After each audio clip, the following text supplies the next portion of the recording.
7. Akibat tidak istighfar. Saudaraku, istighfar adalah permohonan ampun kepada Allah Subhanahu wa taala atas dosa-dosa dan kesalahan yang telah dilakukan. Tidak melaksanakan istighfar atau lalai darinya dapat membawa sejumlah akibat baik di dunia maupun di akhirat. Saudaraku, berikut adalah beberapa akibat jika kita tidak beristighfar. Akibat tidak beristighfar yang pertama adalah tertutupnya rahmat Allah. Istighfar adalah cara untuk membuka pintu rahmat Allah. Ketika seseorang tidak beristighfar, ia menjauhkan dirinya dari kasih sayang Allah yang bisa meringankan kesulitan dan memberikan keberkahan dalam hidup. Akibat tidak istighfar yang kedua adalah beban dosa yang terus bertambah. Tanpa istighfar, dosa yang dilakukan tidak dihapus. Sebaliknya, dosa tersebut terus menumpuk dan memperberat hisab atau perhitungan amal di hari kiamat. Saudaraku, akibat tidak istighfar yang ketiga adalah hati menjadi keras. Ketika seseorang tidak beristighfar, hatinya menjadi jauh dari rasa takut kepada Allah. Hal ini membuat hati menjadi keras dan sulit menerima nasihat atau petunjuk Allah. Dalam Al-Quran, Allah Subhanahu wa taala berfirman, sekali-kali tidak, bahkan apa yang mereka kerjakan itu telah menutupi hati mereka. Quran Surat Al-Mutaffifin ayat ke-14. Dan akibat tidak istighfar yang keempat adalah terhalangnya rezeki. Rasulullah SAW mengajarkan bahwa istighfar adalah salah satu sebab turunnya rezeki. Jika seseorang tidak beristighfar, ia dapat terhalang dari rezeki yang melimpah. Maka aku berkata kepada mereka, mohonlah ampun kepada Tuhanmu. Sesungguhnya Dia Maha Pengampun. Niscaya Dia akan mengirimkan hujan kepadamu dengan lebat dan membanyakkan harta dan anak-anakmu, serta mengadakan untukmu kebun-kebun dan mengadakan pula di dalamnya untukmu sungai-sungai. Quran Surat Nuh ayat 10-12. Dan saudaraku, akibat tidak istighfar yang kelima adalah tidak mendapatkan ketenangan hati.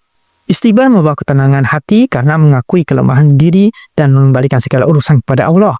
Tanpa istighfar, seseorang bisa terus merasa gelisah dan tidak tentram. Dan akibat tidak istighfar yang keenam adalah jauh dari keberkahan hidup. Orang yang meninggalkan istighfar cenderung hidup tanpa keberkahan. Bahkan ketika memiliki banyak harta atau kekuasaan, hidupnya terasa kosong dan tidak bermakna. Yang ketujuh, saudaraku, akibat tidak istighfar adalah azab Allah bisa menimpa. Allah memberikan kesempatan kepada hambanya untuk bertaubat. Namun, jika seseorang terus-menerus mengabaikan istighfar, azab Allah bisa datang baik di dunia maupun di akhirat.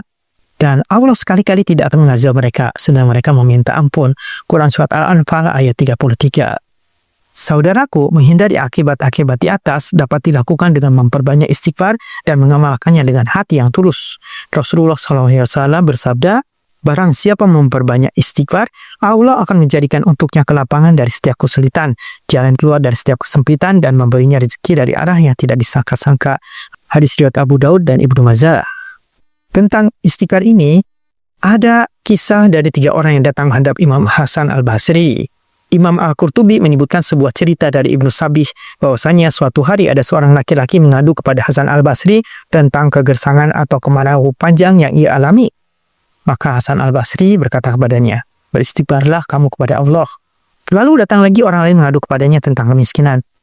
Maka Imam Hasan Al-Basri berkata kepadanya, beristighfarlah kamu kepada Allah. Kemudian datang lagi orang lain kepada Imam Hasan Al-Basri dan berkata, doakanlah aku kepada Allah agar ia memberiku anak. Maka Imam Hasan Al-Basri menjawab, beristighfarlah kepada Allah. Hingga ketika datang lagi yang lain mengadu kepada Imam Hasan Al-Basri tentang kekeringan yang melanda kebunnya, Imam Hasan Al-Basri tetap menjawab dengan jawaban yang sama, beristighfarlah kepada Allah. Maka Ibnu Sabih bertanya kepada Imam Hasan Al-Basri, banyak orang yang mengadukan macam-macam perkara dan Anda memerintahkan mereka semua untuk beristighfar. Lalu Imam Hasan Al-Basri menjawab, aku tidak mengatakan hal itu dari diriku sendiri, tetapi sungguh Allah telah berfirman dalam surat Nuh ayat 10-12. Mohonlah ampun kepada Tuhanmu, sesungguhnya Dia adalah Maha Pengampun. Niscaya Dia akan mengirimkan hujan kepadamu dengan lebat dan membanyakkan harta dan anak-anakmu dan mengadakan untukmu kebun-kebun dan mengadakan pula di dalamnya untukmu sungai-sungai. Saudaraku, mari kita jadikan istighfar sebagai amalan sehari-hari agar hidup penuh berkah dan terhindar dari akibat buruk.